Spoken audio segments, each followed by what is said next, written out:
Chapter 10. The Pirate Ship. The pirates carried the children to Captain Hook's ship, the Jolly Roger, lying at anchor on Kidd's Creek near the mouth of the Pirate River. The grim craft was covered with the bloody stains of piracy and war. The children were locked in the brig below. The men leaned over the ship's low rails, staring at the ink-black sea, or sat on deck playing cards or dice. Smee, whom they despised because he was so pathetic, sat at his sewing machine, quietly at work. Hook paced the deck, deep in thought. He had just rid himself of Peter forever, and the children were doomed to walk the plank. But there was no joy on the captain's face. On the contrary, he was dejected and alone. No little children love me, he thought.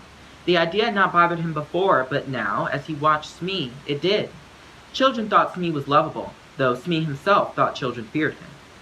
Hook wanted to clout Smee with his iron claw, but stopped short. Unhappiness overwhelmed him. Why did children love him, Hook wondered. The answer terrified him. Good form. Smee's sense of fair play was indeed why children loved him. Hook quickly turned his attention to the children. Are they chained so they can't fly away? He bellowed. Aye, sir, answered a pirate. Then hoist them up, Hook ordered. All but Wendy were dragged from the hold and lined in front of Captain Hook. Hook stroked his chin. 6 of you will walk the plank tonight, he said with a hint of pleasure in his voice.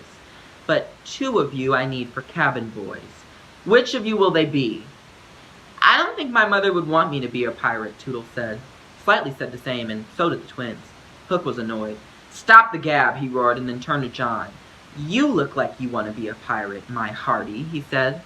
The truth was, sometimes in school, John had thought about being a pirate. I once thought to call myself Red-Handed Jack, John replied. Hook beamed. A good name, that, he said. And what about you, he asked, turning to Michael. What would my name be if I joined, Michael asked. Blackbeard Joe, Hook said. Michael was impressed. What do you think, John? He asked his brother. Would we have to give up our citizenship, John asked. You would have to swear, down with the king, Hook demanded. Then I refuse, John said, banging his fist on a barrel. And so do I, Michael joined in.